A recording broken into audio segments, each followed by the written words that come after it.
Me acordé una de las medidas de Donald Trump, que fue suspender por 75 días la eliminación o cancelación de TikTok, una de las hoy por hoy redes sociales que más utilizan los jóvenes y los niños, y que Estados Unidos, la justicia la había suspendido, estuvo suspendida unas horas. Trump lo levantó y ahora pide que se posponga que se congele por 75 días como para ver y tirarlo un poco para adelante.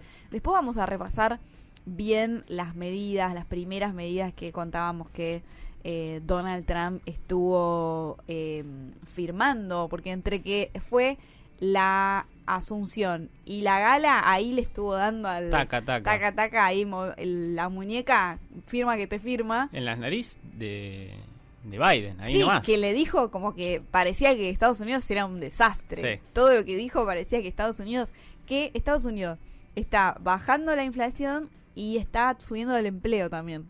O sea, los indicadores que se ven de Estados Unidos, es eso lo que está dejando la administración, por ejemplo, de Biden, pero Trump dijo que era un desastre, según él, que a partir de ahora se termina el declive y arranca la era dorada. Eso fue lo que dijo Donald Trump, y le vamos a preguntar esto y a ver qué piensa de la llegada de Trump, del discurso y de todo lo que significa para los Estados Unidos a Valeria Carbone. Ella es historiadora y es especialista en estudios sobre los Estados Unidos. ¿Qué tal, Valeria? Mayra García y Gonzalo del Monte te saludan. ¿Qué tal? Un gusto. Muchas gracias por atendernos. Asumió Trump, se abre una nueva etapa en Estados Unidos. ¿Cómo analizás lo que se viene? Bueno, no sé si es una nueva etapa, en realidad es la continuidad de un gobierno que ya vivimos, es el segundo mandato de un presidente que ya gobernó, entonces me parece que en algunos aspectos va a haber muy pocas sorpresas, porque va a retomar políticas que él había implementado durante su primer gobierno, y un poco vamos a ver un Trump recargado en algunos aspectos. Ya en el día de ayer empezó a firmar algunos decretos ejecutivos que demuestran la continuidad con su primer gobierno. Recuerdo que en el gobierno anterior lo primero que hizo fue salir del Tratado de París, y en este caso lo primero que hizo fue salir de la Organización Mundial de la Salud. Así que me parece que en lo que hace a políticas vamos a ver una continuidad de su gobierno anterior. ¿Vos decís que va a ser lo mismo y va a agregar algunas cosas más, o va a tener alguna diferencia con lo que hizo en la primera gestión? No, va a continuar políticas que ya había implementado, va a volver sobre el tema del recorte impositivo para los sectores de capital más concentrado, va a recuperar el tema de la política inmigratoria, tratando de que sus políticas públicas se conviertan en legislación. No se descarta que pueda presentar un proyecto de reforma inmigratoria desde lo legal, o sea, que no sean solo políticas federales. Él cuenta con que los gobernadores de los estados fronterizos van a apoyarlo en este aspecto. Se van a venir muchos recortes a los sectores sociales. Se está hablando también de que desaparezca, por ejemplo, el Departamento de Educación, de recortes y de vaciamiento de aspectos importantes del sistema de salud, como Medicare y Medicaid, que son redes, seguros de salud que existen desde la década de 1960. Me parece que el foco va a estar en tratar de terminar de desmantelar lo que en Estados Unidos se conoce como el estado de bienestar, y favorecer a los sectores de capital más concentrados, sobre todo los sectores tecnológicos y de las comunicaciones. No por nada vimos a los grandes sectores monopólicos de los medios y de las redes sociales ahí acompañándolo, así que me parece que vamos a ver un segundo mandato en el cual va a tratar de completar la agenda que propuso para el primero. Y en el caso de, por ejemplo, México, porque está como bastante latente, no solamente México, sino todo el tema inmigratorio. Trump tiene un discurso de decir, bueno, el problema de la inmigración es uno de los más importantes que tiene Estados Unidos. ¿Cómo analizás eso y qué repercusión puede tener no solo en el país, sino en el resto del mundo? Porque hay mucha inmigración de distintos países. Sí, a ver, Esa pregunta es interesante porque tiene diferentes aristas, por decirlo de alguna manera. La cuestión de inmigratoria en los Estados Unidos es una cuestión que está presente desde hace muchísimo tiempo, atraviesa administraciones. Voy a poner un ejemplo muy claro tal vez. Trump ha hecho del muro en la frontera sur como una especie de estandarte o caballito de batalla de sus campañas electorales, incluso desde la primera, pero ese muro se empezó a construir en la época de Bill Clinton. Entonces no es que es una política que comenzó o la inventó Donald Trump. Lo mismo el tema de las deportaciones. Trump no es el primero que trae el tema de las deportaciones. Biden ha tenido un récord de deportaciones durante su mandato. Por supuesto que eso afecta enormemente las relaciones exteriores, sobre todo con México, porque es un país en ese sentido de transición, en donde muchos inmigrantes cruzan para poder ingresar a los Estados Unidos, y eso si muchos inmigrantes no pueden pasar y se van a quedar en la frontera, eso va a crear una crisis humanitaria en la zona fronteriza con México, en donde México se va a ver forzado a tomar también diferentes medidas negociadas no solamente con su vecino del norte, sino con sus vecinos del sur, y ver qué políticas adopta al respecto. Pero también lo que tenemos que entender es que hay una narrativa muy particular sobre la inmigración. Los inmigrantes que llegan a Estados Unidos no llegan solamente por la frontera, y se ha comprobado estadísticamente que la mayor cantidad de inmigrantes irregulares o indocumentados que llegan a los Estados Unidos entran en forma legal a través de un aeropuerto, esperan que se les venza su visa de turista y se quedan en los Estados Unidos. Entonces me parece que también hay una narrativa bastante peculiar en torno al origen de estos migrantes y qué tipos de políticas implementar, porque también hay una cuestión muy clasista sobre eso. Entonces me parece que hay varias cosas como para pensar y también ver qué tono se le da a esa política pública. Lo primero que dijo Trump es que va a militarizar la frontera sur, que va a mandar muchísimos miembros de las Fuerzas Armadas, o sea, se va a mandar al ejército a la frontera sur, y esto también tiene que ser en convenio con los estados, porque en realidad si no lo aprueban los estados fronterizos, esto sería considerado una intervención federal. Entonces es bastante complejo incluso desde lo legal, pero te marca una política federal y estadual. Valeria, ¿qué diferencias, qué similitudes ves entre el discurso de ayer que dio Donald Trump con el que, por ejemplo, se dio en Argentina hace un año atrás con la asunción de Javier Milei? Porque había muchos puntos en común, salvo una diferencia sustancial en ambos mandatarios, que es justamente esto que venimos hablando, que venís desarrollando vos, el tema inmigratorio. ¿Te referís por ahí específicamente a cuestiones de...? A ver, yo lo que veo muchas similitudes, si querés, es con respecto al tono. Claro. Después hay otras cuestiones que no son similares. Ajá. La más notoria es que tanto nuestro gobierno como el gobierno norteamericano proponen políticas domésticas totalmente diferentes.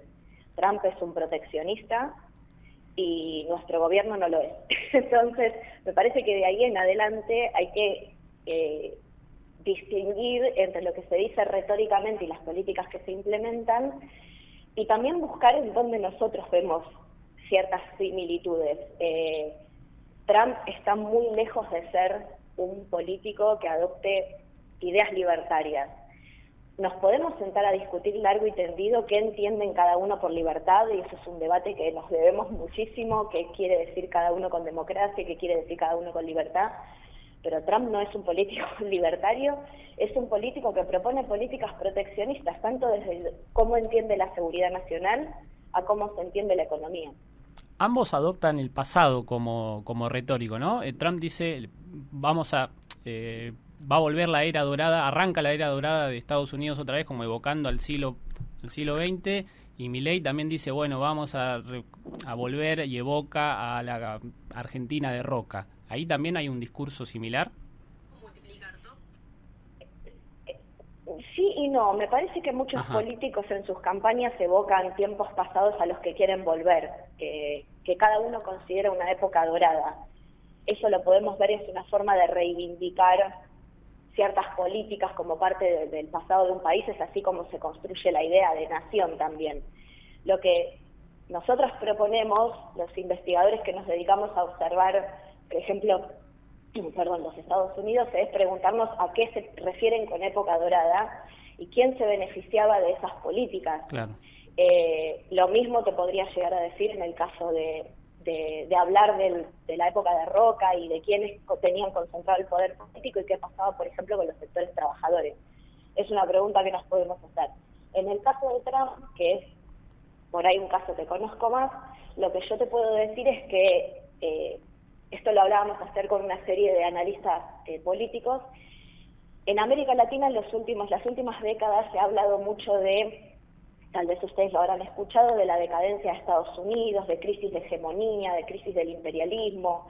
Son debates que se tienen en América Latina en torno a nuestra potencia regional. Y bueno, me parece que Trump un poco está abrazando esa idea de que Estados Unidos efectivamente está en una crisis de hegemonía, que no es el poder que supo ser en el orden internacional, que no ocupa el lugar que supo ocupar en el orden internacional, y dice, nosotros vamos a volver a ocupar ese lugar. Está un poco haciéndose eco de ese debate que se tiene a nivel global, no digo. Claro. Y lo que sí me parece que es lo que él está proponiendo, que es un approach diferente a lo que proponían, por lo menos desde lo retórico, desde la narrativa, la administración anterior. Nosotros estamos en este momento en un orden internacional que es multipolar. Estados Unidos no es el único poder hegemónico que existe en el orden internacional. Entonces la pregunta es, ¿Trump va a tener un approach multilateral en donde va a tratar de negociar con diferentes poderes globales o va a tratar de imponer sus condiciones al orden internacional? ¿Vos cómo lo ves? A mí me parece que es más lo segundo que lo primero, que lo suyo viene desde la imposición y que lo interesante, entre comillas, ¿no? Lo peculiar de Trump es que él lo que está tratando de hacer no es reconfigurar la relación con sus enemigos, entre comillas también, como pueden ser, no sé, China o Rusia, sino que está tratando de reconfigurar la relación con sus aliados, con sus pares. Siempre cuando se habla de algo o Trump menciona algo, sobre todo en la última campaña, habla de el rol de los Estados Unidos en la OTAN y qué pasa con los aliados europeos de los Estados Unidos en la OTAN. Ahora está diciendo que va a invadir Groenlandia. Groenlandia es parte de un país que es aliado de los Estados Unidos. Está hablando de reconfigurar la relación con Canadá y con México, que son no solamente sus vecinos fronterizos, sino que son sus socios comerciales más grandes, Valeria, más importantes. ¿cómo conviven estas afirmaciones de Trump con una palabra que ayer utilizó en el discurso que dijo, yo soy un pacifista? ¿Cómo conviven? Y lo mismo, a ver, yo me preguntaría qué quiere decir él con pacifista. Claro. Una persona que está hablando de militarizar una frontera y recuperar un territorio que dicen que le pertenecen, como es el Canal de Panamá, y de invadir Groenlandia y de hablar del rol de los Estados Unidos en Medio Oriente. O sea, me parece que querrá decir con eso.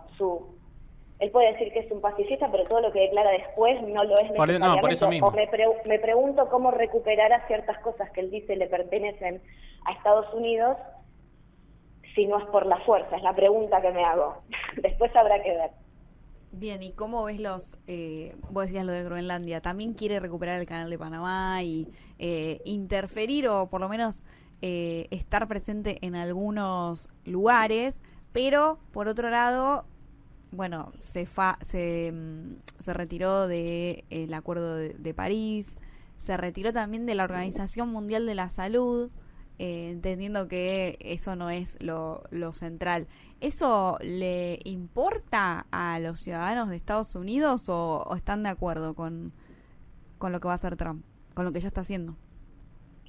No, bueno, y eso tendríamos que ver las primeras encuestas que salen y ver cómo se siente la población al respecto. Igual me parece que hay muy pocos políticos que gobiernan pensando en... a ver, ¿cómo lo puedo decir? Me parece que hay pocos políticos que hacen una encuesta previa para saber qué es lo que le va a gustar a la población en general. Lo que tratan de hacer es satisfacer a una determinada base que creen que ellos tienen. También me parece que es muy buena la pregunta que vos hacés en el decir qué tipo de impacto puede tener esto para los Estados Unidos a nivel doméstico, pero al mismo tiempo yo me pregunto cuántos norteamericanos votan pensando en la política exterior. Claro. ¿no? O sea, lo puedo traer acá a la Argentina. ¿Cuántos de nosotros vamos a votar pensando qué va a hacer Argentina en política exterior, a menos que no sea tal vez su relación con el FMI? Pero, a ver, me parece que las dimensiones con las cuales el votante vota la política exterior es una, y también mucha gente, como vos decís, se pregunta cómo esto nos puede llegar a impactar a nosotros a nivel doméstico, pero qué implica para el orden internacional también. Estados Unidos se convirtió con Trump en un país que empezó a violar acuerdos internacionales que el mismo país promovía.